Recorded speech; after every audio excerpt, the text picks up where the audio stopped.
Scholars Unbound is a bi-monthly podcast or video series that showcases the voices of scholars who know no boundaries when it comes to the pursuit of knowledge. You will hear insights from their experiences as international scholars and how these influence their research, hoping to inspire future scholars to be fearless, global, and unbound. I'm your host, Dalia Simangan. When do we stop learning?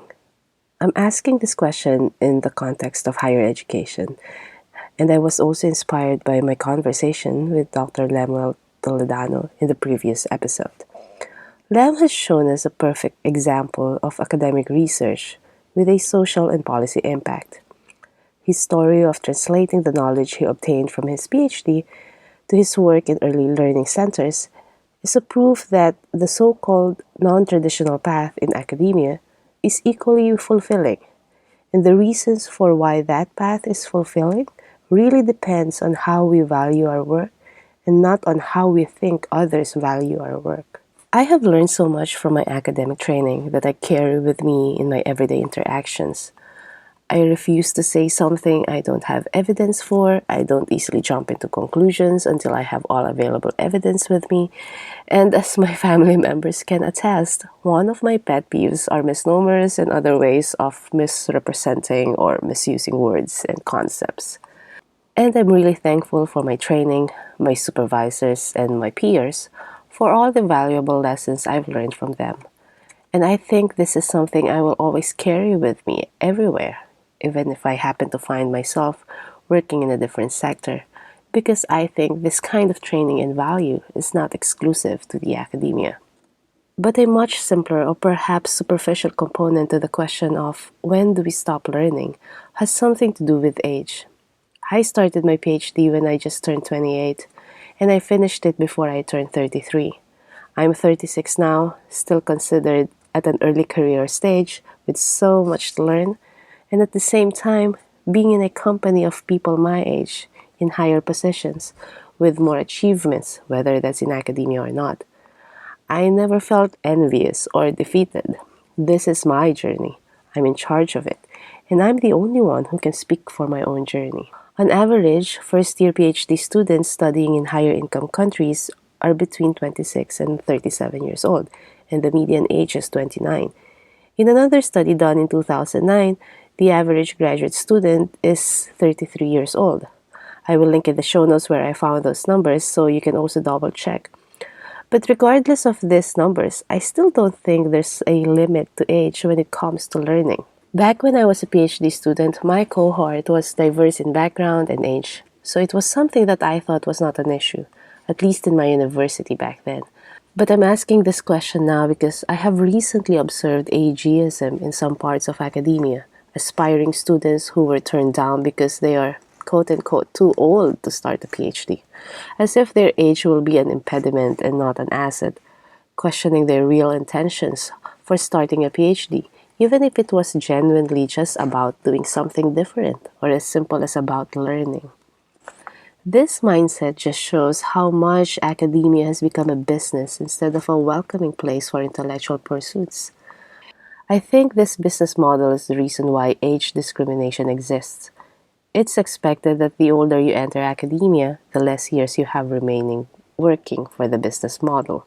It's not a surprising statement that much of academia has become mere factories of publications, where one's worth is measured by the number of published articles in journals with impact factors, and not by the quality of research, or quality of teaching, or quality of community engagement. The number of our projected productive years is the fuel that runs the machines of this publishing factory. I'm sure I'm not the only one who believes that this model is not sustainable, that this model is not conducive for higher learning. When did quantity start taking over quality, more so in a sector that is known to have championed quality over quantity? In fact, there are advantages for starting a PhD at a later age, after obtaining practical experience elsewhere, because such experiences truly help develop your ideas and your research.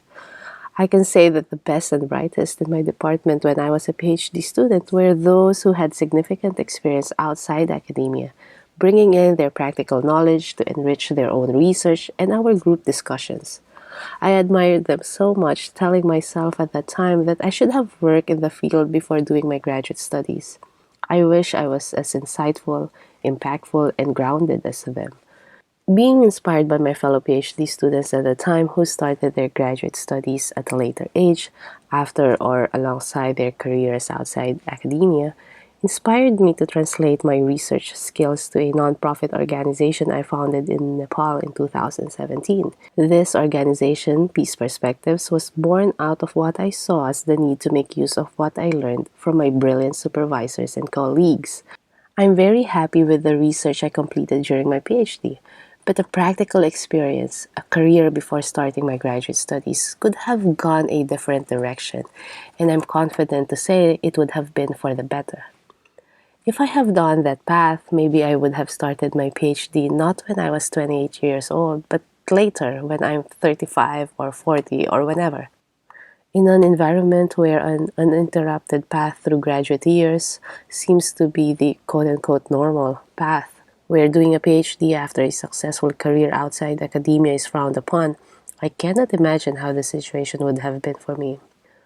This brings me back to my conversation with Lem. If you haven't done so, I really encourage you to listen to that episode because Lem shared insights on his experience transitioning from academia to his current career and the reasons why he is now thinking of doing another PhD.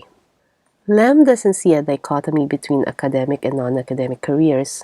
He believes that doing another PhD will further enrich his work experience, which in return will bring in a more well-rounded, socially relevant research project. So when do we stop learning? When do I stop learning? Never, only until my body fails me.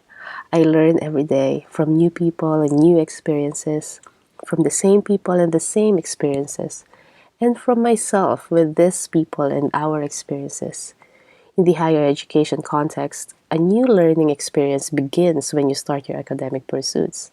And it should never end because whichever part or stage in academia we are right now, learning is our only constant, our only perpetual purpose. I started teaching this semester, the first time after I completed my PhD. And this is a form of learning not just for my students, but also for me. We are learning together, I told them.